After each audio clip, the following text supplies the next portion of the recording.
Hallelujah. കർത്താവിൽ പ്രിയ സഹോദരി സഹോദരങ്ങളെ, മഹത്വത്തിൻ സാന്നിധ്യം ഈ ശുശ്രൂഷയിലേക്ക് ഒത്തിരിയേറെ സ്നേഹത്തോടെ കടന്നു വന്നിരിക്കുന്ന എല്ലാ പ്രിയപ്പെട്ടവർക്കും നമ്മുടെ കർത്താവായ യേശുക്രിസ്തുവിൻ്റെ കൃപയും സമാധാനവും ആശംസിക്കുകയാണ്. 115 സങ്കീർത്തനം 12 തിരുവചനം. കർത്താവിന് നമ്മെക്കുറിച്ച് വിചാരമുണ്ട്, അവിടുന്ന് നമ്മെ അനുഗ്രഹിക്കും. നമുക്ക് സുപരിചിതമായ വചനമാണിത്, വളരെ പവർഫുള്ളാണ്. കർത്താവിന് നമ്മെക്കുറിച്ച് വിചാരമുണ്ട്. എന്തുമാത്രം ആശ്വാസം നൽകുന്ന, ആനന്ദം നൽകുന്ന കർത്താവിൻ്റെ വാക്ക്. നമ്മുടെ നൊമ്പരങ്ങളും വേദനകളും കഷ്ടതകളും കണ്ണുനീരും സഹനങ്ങളും പരാജയങ്ങളും നമുക്ക് നൽകപ്പെടുന്ന നന്മകളും അനുഗ്രഹങ്ങളെല്ലാം അറിയുന്ന കർത്താവ്, എപ്പോഴും നമ്മെക്കുറിച്ച് ചിന്തിക്കുന്ന വിചാരപ്പെടുന്ന കർത്താവ്. എന്തുമാത്രം നല്ലവനാണ് നമ്മുടെ ഈശോ. വിചാരം മാത്രമല്ല, അവിടുന്ന് നമ്മെ അനുഗ്രഹിക്കും. കർത്താവിന് പ്രവർത്തിക്കാൻ ഒരു സാഹചര്യവും തടസ്സമല്ല. ഏത് സാഹചര്യത്തിലും തന്റെ നിശ്ചയം നിറവേറ്റുവാൻ കർത്താവ് മതിയായവനാണെന്ന് ദൈവത്തിന് തിരുവെഴുത്ത് പഠിപ്പിക്കുന്നു. ഈ ആഴമേറിയ ബോധ്യത്തോടെ നമ്മെക്കുറിച്ച് വിചാരമുള്ള, നമ്മെ അനുഗ്രഹിക്കുന്ന, നമ്മെ കരുതുന്ന, നമുക്ക് നന്മ മാത്രം ചെയ്യുന്ന, നമ്മെ വിശ്വസ്തയോടെ പരിപാലിക്കുന്ന നമ്മുടെ കർത്താവിൻ്റെ ബലമുള്ള കരങ്ങളിലേക്ക് ജീവിതം വെച്ചുകൊടുത്ത് എല്ലാവരും സമർപ്പിച്ച കർത്താവിന് നമ്മുടെ ജീവിതത്തെ, നമ്മുടെ കുടുംബങ്ങളെ സമർപ്പിക്കും. ദാനമായി ലഭിച്ച മക്കളെ, നമ്മുടെ സാധ്യതകളെ, ആരോഗ്യം, കഴിവ്, ബുദ്ധി, ബിസിനസ്, ജോലി എല്ലാം കർത്താവിന് സമർപ്പിച്ചുകൊണ്ട് മനസ്സിന്റെ എല്ലാ ഭാരങ്ങളെയും മാറ്റി ഒരു നിമിഷം വലതുകരം സ്വർഗത്തിലേക്ക് ഉയർത്തി പ്രകാരം പ്രാർത്ഥിക്കുന്നു. കർത്താവായ ദൈവമേ, ഞങ്ങളെക്കുറിച്ച് വിചാരമുള്ള കർത്താവേ, ഞങ്ങളങ്ങേ സ്തുതിക്കുന്നു. കർത്താവേ, പരിശുദ്ധാത്മാവിനെ വർഷിക്കണമേ. ദൈവത്തിന്റെ പരിശുദ്ധാത്മാവേ, കർത്താവിന്റെ കരം പിടിച്ച് കർത്താവിനോടുള്ള ഐക്യതയിൽ അവിടുത്തെ വിശ്വസ്തതയിൽ ജീവിക്കുവാൻ ഞങ്ങളെ അഭിഷേകം ചെയ്യണമേ. പരിശുദ്ധാത്മാവേ, അധികമായി ഈശോയെ സ്നേഹിക്കുവാൻ, കർത്താവിന്റെ മനസ്സറിഞ്ഞ് പ്രവർത്തിക്കുവാൻ ഞങ്ങൾക്ക് ജ്ഞാനം നൽകണമേ, അറിവ് നൽകണമേ, വിവേകം നൽകണമേ, ആലോചന നൽകണമേ. നന്ദി കർത്താവേ, നന്ദി പരിശുദ്ധാത്മാവേ, നന്ദി പിതാവേ. ആമേൻ, ആമേൻ, ആമേൻ. കരങ്ങൾ അടിച്ച് പരിശുദ്ധാത്മാവിൽ നിറഞ്ഞ് ഈശോയുടെ കൂടെയുള്ള ഈ ജീവിതം എത്ര ആനന്ദകരമാണ്. വിശ്വാസ ജീവിതം കർത്താവിനോട് കൂടെയുള്ള ജീവിതമാണ്. കർത്താവിന്റെ മനസ്സറിഞ്ഞുകൊണ്ടുള്ള ജീവിതമാണ്. എപ്പോഴും എവിടെയും കർത്താവിനെ പ്രസാദിപ്പിക്കുവാൻ, കർത്താവിന്റെ ഹൃദയത്തിന് ആനന്ദം നൽകുന്നവരായി നമ്മളെല്ലാം മാറ്റപ്പെടുവാൻ പരിശുദ്ധാത്മാവിനോട് പ്രാർത്ഥിച്ച് നമ്മൾ ഒരുമിച്ച് വരികൾ പാടി നമ്മുടെ ഈശോയെ മഹത്വപ്പെടുത്തുകയാണ്. You worship Lord, you worship Lord. കരമടിച്ച് ക്രിസ്തീയ ജീവിത പാതയിൽ ഞാൻ കർത്താവുമായി യാത്ര ചെയ്യും. എല്ലാവരും ആനന്ദത്തോടെ നേറ്റു പറഞ്ഞേ, കർത്താവുമായി യാത്ര ചെയ്യും. കഷ്ടതയായാലും നഷ്ടങ്ങൾ വന്ന കർത്താനെ പിന്തുടർന്നിടും. ഈശോയെ, ഉറപ്പോടെ പ്രഖ്യാപിക്കുന്നു, നിങ്ങൾ കർത്താവിന് വിട്ടു പോവത്തില്ല. എന്തെങ്കിലും സംഭവിച്ചാലും ക്രിസ്തീയ ജീവിത പാതയിൽ ഞാൻ കർത്താവുമായി യാത്ര ചെയ്യും. ആമേൻ, ആമേൻ. എല്ലാവരും ഒരുമിച്ച് കഷ്ടതയായാലും നഷ്ടങ്ങൾ വന്നാൽ കർത്താനെ പിന്തുടർന്നിടും. ഈശോ, കൃപ ഒഴുക്കണമേ, കൃപ പകരണമേ, അഭിഷേകം നൽകണമേ. പരിശുദ്ധാത്മാവേ, കർത്താനെ പിന്തുടർന്നിടും. അത് ഉറപ്പുള്ള തീരുമാനമാണ്. എന്ത് തന്നെ സംഭവിച്ചാലും ഈശോയെ ഞങ്ങൾ ഏറ്റു പറയുന്നു, പ്രഖ്യാപിക്കുന്നു, പിന്തുടർന്നിടും കർത്താതി കർത്തനെ. ഇരക്കരങ്ങളും ഉയർത്തി നമ്മുടെ മധ്യയുള്ള ജീവിക്കുന്ന കർത്താവിന്റെ സാന്നിധ്യം അനുഭവിച്ച് ഹൃദയം തുറന്ന് ഒരു മനസ്സോടെ സ്വരമുയർത്തി വിളിക്കുന്നു, യേശുവേ,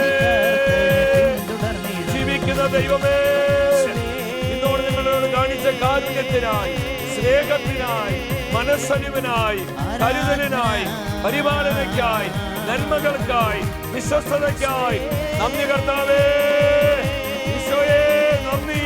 ഹല്ലേലൂയ, ഹല്ലേലൂയ, ഹല്ലേലൂയ, ഹല്ലേലൂയ. കൃപ വർഷിക്കണമേ അവിടുത്തെ ആയിരങ്ങളിലേക്ക് കർത്താവേ, അങ്ങയുടെ പതിനായിരങ്ങളിലേക്ക് അവിടുന്ന് വരണമേ. മഹത്വം കൊണ്ട് മൂടണമേ, തേജസ്സിനാൽ പ്രകാശിപ്പിക്കണമേ, സാന്നിധ്യം കൊണ്ട് ബലപ്പെടുത്തണമേ. Release lord your power. Hallelujah, hallelujah, hallelujah. കർത്താവേ, ജ്ഞാനം തരണമേ, ജ്ഞാനം തരണമേ. അങ്ങയുടെ മനസ്സ് കാണുവാൻ, കർത്താവേ, അവിടുത്തെ മനസ്സറിയുവാൻ ഞങ്ങളെ ജ്ഞാനത്തിന്റെ ആത്മാവിനാൽ പൊതിയണമേ. Hallelujah, hallelujah, hallelujah. ഈശോയെ നന്ദി, നന്ദി ഈശോയെ, നന്ദി ഈശോയെ. ബോധജ്ഞാനത്തിന് സിംഹാസനമായ ഞങ്ങളുടെ അമ്മ മാതാവേ, കർത്താവിന്റെ ജ്ഞാനത്താൽ ഞങ്ങളെല്ലാം നിറയപ്പെടുവാൻ അമ്മ ഞങ്ങൾക്ക് വേണ്ടി പ്രാർത്ഥിക്കണമേ. ശൗസേ പിതാവേ, സകല വിശുദ്ധരെ ഞങ്ങൾക്ക് വേണ്ടി മാധ്യസ്ഥമേകണമേ. ആമേൻ. ഹല്ലേലൂയ.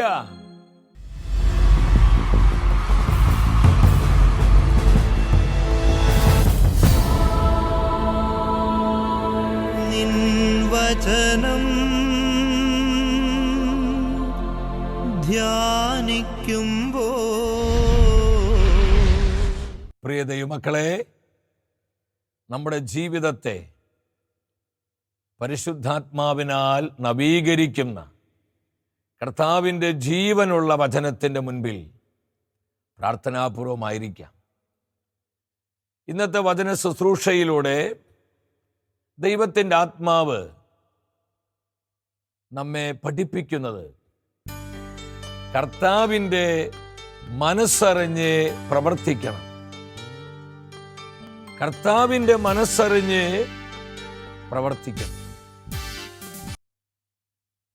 ഏതൊരു പ്രസ്ഥാനത്തിൻ്റെയും കർത്താവിൻ്റെ നാമത്തിലുള്ള ഏതൊരു ശുശ്രൂഷയുടെയും, അത് കുടുംബമാകാം,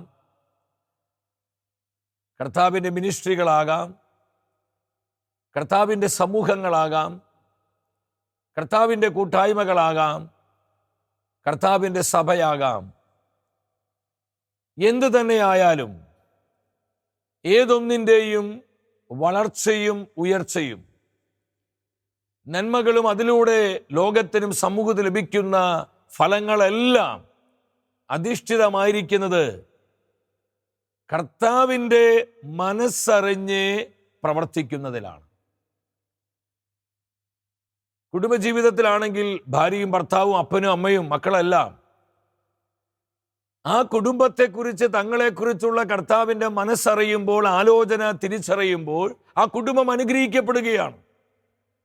ആ ഭവനത്തിൽ കർത്താവിൻ്റെ ജീവനുള്ള സാന്നിധ്യം വസിക്കുകയാണ്. ആ ഭവനത്തെ പരിശുദ്ധാത്മാവ് കർത്താവിൻ്റെ കൃപയാലും വചനത്താലും പണിതുയർത്തുകയാണ്. നമ്മുടെ സമർപ്പിത സമൂഹങ്ങള്, സഭയുടെ കൂട്ടായ്മകള്, സഭയുടെ ശുശ്രൂഷകള്, സഭയുടെ ധ്യാനകേന്ദ്രങ്ങള്, കർത്താവിൻ്റെ വിവിധങ്ങളായ മിനിസ്ട്രികളെല്ലാം ഇത് തന്നെയാണ് അതിൻ്റെ അടിസ്ഥാനം. കർത്താവിൻ്റെ ആലോചന തിരിച്ചറിഞ്ഞ് അവിടുത്തെ മനസ്സറിഞ്ഞ് നാം കാര്യങ്ങൾ ക്രമപ്പെടുത്തുമ്പോൾ അതിനനുസൃതമായി നമ്മുടെ കുടുംബങ്ങളെ, കൂട്ടായ്മകളെ, സമൂഹങ്ങളെ, സഭയെ നാം സജ്ജമാക്കുമ്പോൾ നമ്മുടെ ബുദ്ധിക്ക് അതീതമായ ദൈവകൃപയുടെ നിറഞ്ഞൊഴുക്ക് ഈ തലങ്ങളിലേക്ക് ഒഴുകപ്പെടുകയാണ്. നമ്മുടെ മുൻപിലുള്ള പ്രതിബന്ധങ്ങള്, നമ്മുടെ മുൻപിലുള്ള പ്രതിസന്ധികള്, മല പോലെ കുന്നുപോലെ ഉയർത്തു നിൽക്കുന്ന വിവിധങ്ങളായിട്ടുള്ള അസാധ്യതകൾ എന്തു തന്നെയാവട്ടെ, അതിന്മേൽ കർത്താവിൻ്റെ അത്ഭുത ശക്തി ഇറങ്ങുകയാണ്. കർത്താവിൻ്റെ ഭുജബലം വെളിപ്പെടുകയാണ്. കർത്താവിൻ്റെ പരിശുദ്ധാത്മാവ് അതിനെയെല്ലാം ഛിന്ന ഭിന്നമാക്കി അവിടുത്തെ സാന്നിധ്യത്താൽ നമ്മെ വഴി നടത്തുകയാണ്. ഇത് സംഭവിക്കണമെങ്കിൽ ഞാനും നീയും കർത്താവിൻ്റെ മനസ്സറിഞ്ഞ് പ്രവർത്തിക്കണം. ബഹുമാനപ്പെട്ട വന്യവൈദികരെ, നിങ്ങൾ കർത്താവിൻ്റെ മനസ്സറിയുന്ന വൈദികരായി തീരണം. ബഹുമാനപ്പെട്ട സമർപ്പിതരെ, കർത്താവിൻ്റെ മനസ്സറിഞ്ഞ് ഈ നാളുകളിൽ ജീവിക്കുവാൻ പരിശീലിച്ചവരാകണം നിങ്ങൾ. കർത്താവിൻ്റെ കുടുംബസ്ഥരെ, നമ്മൾ ഓരോരുത്തരും അവിടുത്തെ ആലോചന തിരിച്ചറിഞ്ഞ് വേണം നമ്മുടെ കുടുംബത്തെ മുന്നോട്ട് കൊണ്ടുപോകാൻ. നമ്മൾ പഠിച്ചു വെച്ച ആശയങ്ങളോ നമ്മുടെ അനുഭവ സമ്പത്തോ നമ്മുടെ പരിചയങ്ങളിലല്ല, കർത്താവിൻ്റെ മനസ്സ് പ്രകാരം, കർത്താവ് ആഗ്രഹിക്കുന്നത് പ്രകാരം നമ്മുടെ കുടുംബങ്ങളെ നമ്മൾ രൂപപ്പെടുത്തുമ്പോൾ അവിടെ എല്ലാം പരിശുദ്ധാത്മാവിൻ്റെ നടത്തിപ്പും ക്രമീകരണവും ഉണ്ടാവുകയാണ്. അവിടെയാണ് ദൈവാനുഗ്രഹത്തിൻ്റെ നിറഞ്ഞൊഴുക്കുണ്ടാകുന്നത്. അപ്പൊ നമ്മുടെ ജീവിതത്തിൽ ഏറ്റവും പ്രധാനപ്പെട്ട ഒന്നാകണം കർത്താവിൻ്റെ മനസ്സറിയുക. പൗലോസ് അപ്പോസ്തലൻ കൊരിന്തോസ് സഭയ്ക്ക് എഴുതിയ 1-ാമത്തെ ലേഖനം 2-ാം അധ്യായം 15-ാം തിരുവചനം.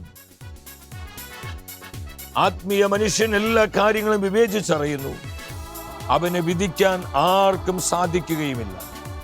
കർത്താവിനെ പഠിപ്പിക്കാൻ തക്കവിധം അവിടുത്തെ മനസ്സറിഞ്ഞവൻ ആരുണ്ട്? ഞങ്ങളാകട്ടെ ക്രിസ്തുവിൻ്റെ മനസ്സറിയുന്നു.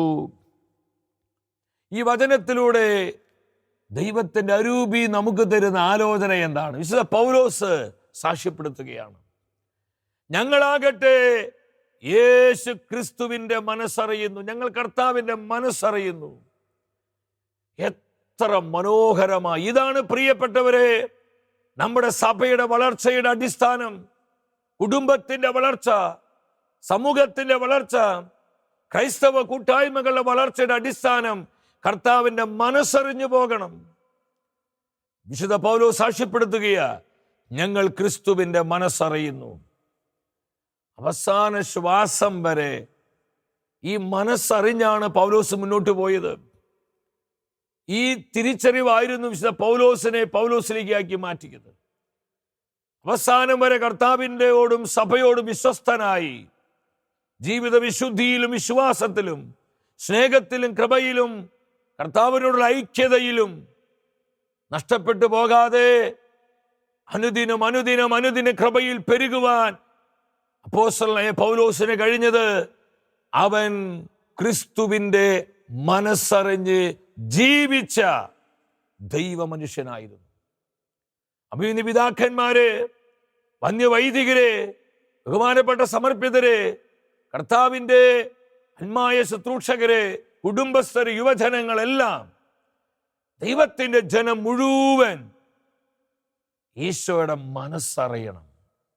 ഈശോയുടെ മനസ്സറിയണം. വിശുദ്ധ പൗലോസ് വീണ്ടും സാക്ഷ്യപ്പെടുത്തുന്നുണ്ട്.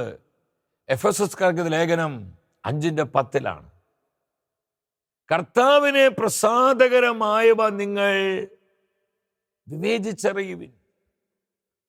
കർത്താവിനെ സന്തോഷം വരുന്ന കാര്യങ്ങൾ, കർത്താവിൻ്റെ ഹൃദയത്തിന് ആനന്ദം വരുന്ന കാര്യങ്ങൾ നിങ്ങൾ മനസ്സിലാക്കണം. അത് സഭയിൽ കൊണ്ടുവരണം, അത് നമ്മുടെ സമൂഹങ്ങളിൽ കൊണ്ടുവരണം, അത് മിനിസ്ട്രികളിൽ കൊണ്ടുവരണം, അത് നമ്മുടെ കുടുംബങ്ങളിൽ നമ്മൾ അപ്ലൈ ചെയ്യണം. അവിടെയാണ് സമാധാനം ഉണ്ടാകുന്നത്, ആനന്ദം ഉണ്ടാകുന്നത്, ക്രിസ്തുവിൻ്റെ ഭരണമുണ്ടാകുന്നത്, പരിശുദ്ധാത്മാവിൻ്റെ പവർ റിലീസ് ചെയ്യപ്പെടുന്നത്. കർത്താവിന് പ്രസാദകരമായ കാര്യങ്ങളാണ് നമ്മൾ അനുവർത്തിക്കേണ്ടത്.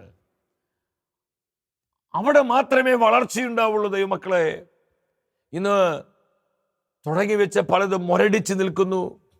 വേണ്ടവിധം വളർച്ചയില്ലാതെ പാതി വഴിയിൽ നിന്നുപോയ പല മുന്നേറ്റങ്ങളുണ്ട്, പ്രസ്ഥാനങ്ങളുണ്ട്. നമ്മൾ ആത്മശോധന ചെയ്യണം. കർത്താവ് ആഗ്രഹിക്കുന്ന ഫലങ്ങൾ കർത്താവിന് കൊടുക്കാൻ പറ്റുന്നുണ്ടോ? കർത്താവ് ചോദിക്കുന്ന റിസൾട്ട്, ഫലങ്ങള് നമുക്ക് കർത്താവിന് നൽകാൻ പറ്റുന്നുണ്ടോ? പലപ്പോഴും മിക്കപ്പോഴും സാധിക്കുന്നില്ല. അതിന് കാരണം കർത്താവിൻ്റെ മനസ്സറിഞ്ഞല്ല നമ്മളെല്ലാം മുന്നോട്ട് പോകുന്നത്. നമ്മൾ നമ്മുടെ ഇഷ്ടപ്രകാരമാണ്. നമുക്ക് ലാഭകരമായ, നമുക്ക് നേട്ടം കിട്ടുന്ന, നമുക്ക് ഇമ്പകരമായ, നമുക്ക് സൗകര്യപ്രദമായ കാര്യങ്ങൾ ചെയ്ത് നമ്മളങ്ങ് മുന്നോട്ട് പോവുക. അതാണ് നമ്മുടെ നാശത്തിനും തകർച്ചയ്ക്കുമുള്ള ഒരു പ്രധാന കാരണം. എന്താണ് വിശുദ്ധ പൗലോസ് പറയുന്നത്?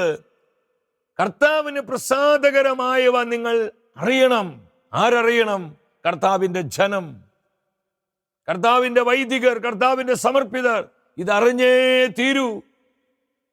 വീണ്ടും എഫെസോസ് ലേഖനം 5:17 പറയാണ്, ഭോഷന്മാരാകാതെ കർത്താവിന്റെ അഭിഷ്ടം എന്താണെന്ന് മനസ്സിലാക്കുവിൻ. എന്താണ് ഭോഷത്വം? കർത്താവിന്റെ മനസ്സറിയാതെ പോകുന്നതാ ഭോഷത്വം. ഈ ലോകത്തിന്റെ അറിവുകൾ ലഭിക്കാതെ പോകുന്നതല്ല. ഈശോയുടെ മനസ്സറിയാൻ പറ്റുന്നില്ല, ഈശോയുടെ ഇഷ്ടങ്ങൾ അറിയാൻ പറ്റുന്നില്ല, ഈശോയുടെ ആഗ്രഹങ്ങൾ മനസ്സിലാക്കാൻ പറ്റുന്നില്ല, ഈശോയുടെ പദ്ധതികൾ തിരിച്ചറിയാൻ പറ്റുന്നില്ല. അവരാണ് ഭോഷന്മാരെന്ന് വേദപുസ്തകം പഠിപ്പിക്കുക. അപ്പൊ കർത്താവിന്റെ മനസ്സറിഞ്ഞ് അവിടുത്തെ ഇഷ്ടം നിറവേറ്റുന്നവരായി ദൈവജനം മാറണം. ഭോഷന്മാരാകരുത്, വഴിതെറ്റി പോകരുത്, കർത്താവിനെ മാറ്റി നിർത്തരുത്, കർത്താവിന്റെ ആലോചനകള് നമ്മൾ തിരസ്കരിക്കരുത്. അത് വലിയ നാശവും തകർച്ചയുമാണെന്ന് പരിശുദ്ധാത്മ പഠിപ്പിക്കുകയാണ്. അപ്പൊ എപ്പോഴും കർത്താവിന്റെ ഇഷ്ടം അറിയണം, എപ്പോഴും കർത്താവിന്റെ ആലോചന തേടണം. കർത്താവിന്റെ മനസ്സറിഞ്ഞ് നമ്മൾ മുന്നോട്ട് പോകണം. അത് നമുക്ക് വിജയമാണ്. ഏത് പ്രതിസന്ധിയിലും, എത്ര കുഴഞ്ഞു മറിഞ്ഞ സാഹചര്യമാവട്ടെ, അവിടെയെല്ലാം കർത്താവ് നമ്മളെ പരിപാലിക്കും. കർത്താവ് ഇറങ്ങി വന്ന് ഇടപെടും, നമ്മളെ കൈപ്പിടിച്ചുയർത്തും, നമുക്ക് വേണ്ട നന്മകൾ തന്ന് അവിടുന്ന് നമ്മെ വളർത്തും. ആർക്കും സംശയം വേണ്ട ഈ കാര്യത്തില്. പക്ഷെ ഒരു വ്യവസ്ഥയുണ്ട്, മനസ്സറിഞ്ഞ് മുന്നോട്ട് പോകണം. കർത്താവിന്റെ മനസ്സെങ്ങനെ അറിയാൻ പറ്റുക? ജെറമ്യ പ്രവചനം 23:18 ഈശോ കർത്താവ് സങ്കടപ്പെട്ട് പ്രവാചകനോട് പറയാ, നിങ്ങൾ എൻ്റെ സന്നിധിയിൽ നിന്നിരുന്നുവെങ്കിൽ എന്തിനു വേണ്ടി എന്നെ കാണുവാനും എൻ്റെ മനസ്സറിയുവാൻ, എൻ്റെ ആലോചന കേൾക്കുവാനും നിങ്ങൾ എൻ്റെ സന്നിധിയിൽ നിന്നിരുന്നുവെങ്കിൽ. അപ്പോൾ കർത്താവിന്റെ മനസ്സറിയാൻ എന്ത് ചെയ്യണം? കർത്താവിന്റെ അടുത്തിരിക്കണം, കർത്താവിന്റെ മുഖത്ത് നോക്കിക്കൊണ്ടിരിക്കണം, കർത്താവിന്റെ ഹൃദയത്തോട് പറ്റി ചേർന്നിരിക്കണം, അവന്റെ മുൻപിൽ മുട്ടുമടക്കണം, നിലവിളിക്കണം, പൊട്ടിക്കരയണം, കൈവിരിക്കണം. മനസ്സറിയാൻ പറ്റുമെന്ന് വിശുദ്ധ വചനം സാക്ഷ്യപ്പെടുത്തുക. എപ്പോഴാ മനസ്സറിയാൻ പറ്റുന്നത്? ഈ വിധം ചേർന്നിരിക്കുമ്പോൾ, ഈ വിധം പറ്റിയിരിക്കുമ്പോൾ, കർത്താവിനെ കാണാനും കേൾക്കാനും അവിടുത്തെ മനസ്സറിയുവാനും നിന്റെ അകത്തൊരു ദാഹം വരുമ്പോൾ, അടങ്ങാത്തൊരു ആഗ്രഹം ഉയരുമ്പോൾ, നമ്മുടെ മുൻപിൽ ഈശോ തന്റെ മനസ്സ് വെളിപ്പെടുത്തും. എത്ര അനുഭവങ്ങളുണ്ട് ദൈവമക്കളെ. കർത്താവിന്റെ ശബ്ദം കേൾക്കാൻ, കർത്താവിന്റെ ആലോചന സ്വീകരിക്കാൻ, അവിടുത്തെ കാണുവാൻ കേൾക്കുവാൻ നാം സമർപ്പണമുള്ളവ. അതായിരിക്കണം നമ്മുടെ ജീവിതത്തിന്റെ ഫസ്റ്റ് പ്രയോറിറ്റി, അതായിരിക്കണം നമ്മുടെ മുൻഗണന. ആ മുൻഗണന മാറിപ്പോയാൽ സംഗതി എല്ലാം അവതാളമാകും, താളം തെറ്റും, കുഴഞ്ഞു മറയും, നിലം പരിശാകും. കർത്താവിന്റെ തിരുവിഴത്താണ്. വീണ്ടും 23:22 ജെറമ്യ പ്രവചനത്തിൽ കർത്താവ് പറയാണ്, നിങ്ങൾ എൻ്റെ സന്നിധിയിൽ നിന്ന് എൻ്റെ മനസ്സറിഞ്ഞ് എൻ്റെ ആലോചന എൻ്റെ ജനത്തോട് നിങ്ങൾ പറഞ്ഞിരുന്നുവെങ്കിൽ അവരുടെ ദുഷ്കൃത്യങ്ങളെ അവർ ഉപേക്ഷിച്ച് അവർ മനസ്സാന്തരപ്പെടുമായിരുന്നു, എൻ്റെ ജനം എന്നെ കണ്ടുമുട്ടുമായിരുന്നു. എന്നാൽ നിങ്ങൾ അതിന് മെനക്കെടുന്നില്ല, എൻ്റെ മനസ്സറിയാൻ നിങ്ങൾ തയ്യാറാകുന്നില്ല, എൻ്റെ ആലോചന കേട്ട് മുന്നോട്ട് പോകാൻ നിങ്ങൾ അനുസരണമുള്ളവരാകുന്നില്ല. അതുകൊണ്ട് ജനം പാപത്തിൽ മരിക്കുന്നു, ജനം പാപത്തിൽ ജീവിക്കുന്നു. അനുതാപമില്ലാതെ, മാനസാന്തരമില്ലാതെ എൻ്റെ ജനം ജീവിക്കുന്നു. കർത്താവ് വിലപിക്കുകയാണ്. കർത്താവ് ഹൃദയം മുറുങ്ങി സങ്കടപ്പെടുകയാണ്. ഇത് വെറുതെ പറയുന്നല്ലേ മക്കൾ, നിങ്ങൾ വചനം വായിക്കണം. വീണ്ടും ജെറമ്യ പ്രവചനം 23:32 പറയാം, അതുകൊണ്ട് നിങ്ങളുടെ ശുശ്രൂഷകള്, നിങ്ങളുടെ പ്രവർത്തനങ്ങള് എൻ്റെ ജനത്തിനൊരു ഗുണവും ചെയ്യുന്നില്ല. അപ്പൊ ദൈവജനത്തിന് നമ്മുടെ പ്രവർത്തനങ്ങൾ അനുഗ്രഹമാവണമെങ്കിൽ, ജനം കൃപയിൽ വളരണമെങ്കിൽ, ജനം വിശ്വാസത്തിൽ വളരണമെങ്കിൽ, ജനം ദൈവവചനത്തിൽ വളരണമെങ്കിൽ, ജനം കൗദാശിക ജീവിതത്തിൽ വളരണമെങ്കിൽ, ജനം സഭയോടുള്ള സ്നേഹത്തിൽ വളരണമെങ്കിൽ, കർത്താവിനെ കണ്ടുമുട്ടിയ ഞാനും നീയും വില കൊടുത്ത് കർത്താവിൻ്റെ മനസ്സറിയാൻ അവിടുത്തെ മുൻപിൽ മെനക്കെട്ടിരിക്കണം. കർത്താവിൻ്റെ മുൻപിൽ നിൽക്കണം, അവിടുത്തെ മുൻപിൽ മുട്ടുമടക്കണം, പറ്റിയിരിക്കണം, ചേർന്നിരിക്കണം. ജീസസ്, നമുക്കിത് മനസ്സിലാവുന്നുണ്ട് ദൈവമക്കളെ. നമ്മൾ ഇതിലേക്ക് വരാതെ എന്തൊക്കെ ചെയ്താലും അതിന്മേൽ കർത്താവിൻ്റെ അനുഗ്രഹം, കർത്താവിൻ്റെ കയ്യൊപ്പ് ഉണ്ടാവുകയില്ല. പ്രിയപ്പെട്ടവരെ, എൻ്റെ സഹോദരി സഹോദരങ്ങളെ, സത്യം മനസ്സിലാക്കണം. ജനത്തിനൊരു ഉപകാരവുമില്ലാതെ നമ്മളിങ്ങനെ കുറേ കാര്യങ്ങൾ പറഞ്ഞും ചെയ്തും മുന്നോട്ട് പോവും. ജനത്തിന് വളർച്ചയുണ്ടാവില്ല. ജനം വളരേണ്ടത് കർത്താവിലാണ്. ജനം വളരേണ്ടത് വിശ്വാസ ജീവിതത്തിലാണ്. ജനം വളരേണ്ടത് കൗദാശിക ജീവിതത്തിലാണ്. ജനം വളരേണ്ടത് ജീവിത വിശുദ്ധിയിലാണ്. ജനം വളരേണ്ടത് സ്നേഹത്തിലും ഐക്യത്തിലുമാണ്. ഇതിവിടെ സംഭവിക്കണമെങ്കിൽ കർത്താവിൻ്റെ മനസ്സറിയണം. അവിടുത്തെ മനസ്സ് കണ്ട് മുന്നോട്ട് പോകണം. ആര് പോകണം? അന്യവൈദികരെ, സമർപ്പിതരെ, അൽമായ ശുശ്രൂഷകരെ, എൻ്റെ സഹോദരി സഹോദരങ്ങളെ, എൻ്റെ യുവജനങ്ങളെ, നമ്മൾ ഓരോരുത്തരുമാണ്. നമ്മളാണിത് ചെയ്യണം. പിന്നെ ആരത് ചെയ്യുക? നമ്മളിത് അറിയേണ്ടത്. അല്ല, സഭയ്ക്ക് പുറത്തുള്ളവരല്ല, സഭയ്ക്കുള്ളിലുള്ള ഞാനും നിങ്ങളുമാണ് ഇത് അറിയേണ്ടത്. ഇതിന് വചനം പറയുന്നു. മോശ പ്രവാചകൻ പുറപ്പാട് 24:12 ദൈവം മോശയെ വിളിക്കണം. മോശേ, നീ സീനായ് മലമുകളിലേക്ക് കയറി വരിക. ഞാൻ നൽകുന്ന ചട്ടങ്ങളും കൽപ്പനകളും നീ എഴുതുക. തൻ്റെ മനസ്സ് കർത്താവ് കാണിച്ചു കൊടുക്കുക മോശയ്ക്ക്, തൻ്റെ ജനത്തെക്കുറിച്ച്. ഇതിനുവേണ്ടി മോശ എന്ത് ചെയ്തു? മലമുകളിൽ കയറുക. ഈ മല കയറുന്നത് അത്ര ഈസിയല്ല. അപ്പൊ കർത്താവിൻ്റെ സാന്നിധ്യത്തിലായിരിക്കും എല്ലാ വ്യഗ്രതകളും വിട്ട്, തിരക്കുകള്, ബഹളങ്ങള്, നമ്മുടെ ജോലി, മറ്റുത്തരവാദിത്തങ്ങളൊക്കെ വിട്ടുകളഞ്ഞ് കർത്താവിൻ്റെ മുൻപിൽ അവിടുത്തെ ശബ്ദം കേൾക്കാൻ, ആലോചന സ്വീകരിക്കാൻ നമ്മൾ വില കൊടുത്തേ മതിയാകൂ. മലമുകൾ കയറണം. അവിടെ സമർപ്പണം വേണം, ത്യാഗമുണ്ട്, സഹനമുണ്ട്, വേദനയുണ്ട്, നഷ്ടപ്പെടലുണ്ട്. അവിടെയാണ് ദൈവത്തിൻ്റെ ആലോചന വെളിപ്പെടുന്നത്. എത്ര അനുഭവങ്ങളുണ്ട് ദൈവമക്കളെ, എത്ര അനുഭവങ്ങളുണ്ട്. ഞാൻ അവസാനിപ്പിക്കേണ്ടതുള്ള ബന്ധത്തിൽ ഈ മലമുകളിൽ കയറാൻ വൈദികർക്ക് പറ്റണം. കർത്താവിൻ്റെ വന്യ വൈദികർക്ക് സാധിക്കണം. കർത്താവിൻ്റെ സമർപ്പിതർക്ക് പറ്റണം. കർത്താവിൻ്റെ ആത്മായ ശുശ്രൂഷകർക്ക് പറ്റണം. കർത്താവിൻ്റെ കുടുംബസ്ഥർക്ക് കഴിയണം. ഇത് ഇല്ലെങ്കിൽ സഭ വലിയ കഷ്ടതയിലായി മാറും. ശ്രദ്ധിക്കണം ദൈവമക്കളെ. യോശുവ പ്രവാചന പുസ്തകം 7 നമ്മൾ കാണുന്നുണ്ട്.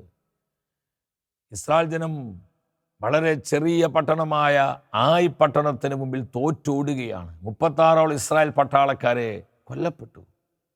വലിയ പരാജയം ദൈവജനത്തിനുണ്ടായി, വലിയ നാശമുണ്ടായി, നഷ്ടമുണ്ടായി.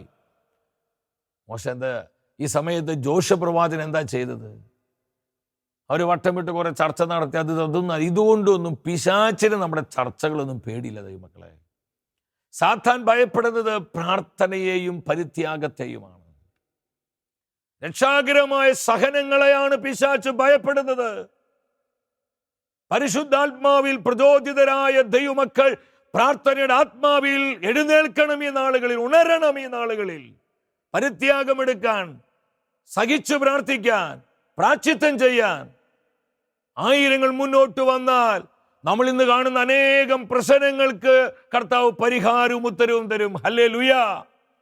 ഇവിടെ ജോഷുവ പ്രവാചകൻ കർത്താവിൻ്റെ വാഗ്ദാന പേടകത്തിനരികിൽ ചങ്ക് പൊട്ടി പ്രാർത്ഥിക്കുകയാണ്. മൈ ലോർഡ്, എന്തുകൊണ്ട് ഞങ്ങൾ പരാജയപ്പെട്ടു? ഈ നഷ്ടവും നാശവും ഉണ്ടായി. ജോഷുവ പ്രവാചകൻ 7:10 പറയുന്നുണ്ട്, ദൈവം ജോഷയെ വിളിക്കും, ജോഷുവ, ഇസ്രായേൽ പാപം ചെയ്തിരിക്കുന്നു. ഇതാ കാരണം. കർത്താവിനോടുള്ള നിരന്തരമായ അനുസരണക്കേടുകളാണ് നമ്മുടെ ബലക്ഷയത്തിനും, നമ്മുടെ അനൈക്യത്തിനും, നമ്മുടെ അസ്വസ്ഥതകൾക്കും, അച്ചടക്കരാഹിത്യത്തിനും, ഭിന്നതകൾക്കുമുള്ള ഒരു അടിസ്ഥാന കാരണം കർത്താവിനോടുള്ള നമ്മുടെ ഓരോരുത്തരുടെയും നിരന്തരമായ അനുസരണക്കേടുകളാണ്. കർത്താവ് നിലവിളിക്ക് നമ്മെ നോക്കി കരയാണ് നമ്മളെ നോക്കിയിട്ട്. സ്വർഗത്തിന്റെ നിലവിളി നമ്മെ പ്രതി ദൈവമക്കളെ. കർത്താവ് പറഞ്ഞു, എൻ്റെ ജനം പാപം ചെയ്തു. ഞാൻ എടുക്കരുതെന്ന് പറഞ്ഞ അവർ നിശ്ചിത വസ്തുക്കൾ കൈവശമാക്കി. ഒന്നും അറിയാത്തവരെ പോലെ അവർ ഒളിപ്പിച്ചു വെച്ചിരിക്കുകയാണ്. കർത്താവ് പറഞ്ഞു, ജോഷുവ, ആ നിശ്ചിത വസ്തുക്കൾ അവരെടുത്ത് മാറ്റുന്നില്ലെങ്കിൽ ഇനി ഞാൻ ഒരിക്കൽ നിങ്ങളുടെ കൂടെ ഉണ്ടാവില്ല, ഞാൻ നിങ്ങളുടെ കൂടെ ഉണ്ടാവുകയില്ല. കർത്താവിന്റെ സാന്നിധ്യം വിട്ടുപോവുക. കർത്താവിന്റെ സാന്നിധ്യം അത് നമ്മുടെ സമൂഹങ്ങളിൽ നിന്ന്, കൂട്ടായ്മകളിൽ നിന്ന്, നമ്മുടെ കുടുംബങ്ങളിൽ നിന്ന് വിട്ടുപോയ എന്തായിരിക്കും സ്ഥിതി? ആർക്കും കയറി ഇറങ്ങി എന്തും ചെയ്യാമെന്നുള്ള അവസ്ഥയിലേക്ക് കാര്യങ്ങൾ മാറിമറിയും. കർത്താവ് പറഞ്ഞു, ഞാൻ നിങ്ങളെ കൂടെ ഉണ്ടാവില്ല. നിങ്ങൾ പരാജയപ്പെടുവാനുള്ളൊരു വസ്തുവായി തീർന്നിരിക്കുന്നു. ഇതാണ് ദൈവം കൂടെയില്ലാത്ത കുടുംബങ്ങളുടെ, സമൂഹങ്ങളുടെ, ജനതയുടെ അവസ്ഥ.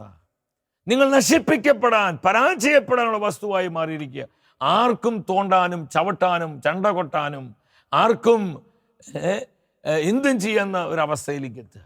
പലപ്പോഴും നമ്മുടെ സമൂഹങ്ങളും കൂട്ടായ്മകളൊക്കെ അങ്ങനെ ആയിക്കൊണ്ടിരിക്കുക. ദൈവമക്കളെ, ചങ്ക പൊട്ടി പ്രാർത്ഥിക്കണം. കർത്താവിൻ്റെ മനസ്സറിയാൻ, കർത്താവിൻ്റെ ആലോചന തിരിച്ചറിഞ്ഞ് നാം പരിത്യാഗത്തോടെ പാപങ്ങൾ ഏറ്റുപറഞ്ഞ്, അനുസരണക്കേടുകൾ ഏറ്റുപറഞ്ഞ്, അനുതപിച്ച് പ്രാർത്ഥിച്ച് കർത്താവിൻ്റെ കൃപയ്ക്ക് വേണ്ടി യാചിക്കുമ്പോൾ ശക്തമായൊരു അഭിഷേകം കർത്താവ് നമ്മുടെ ജനത്തിലേക്ക് പകരും.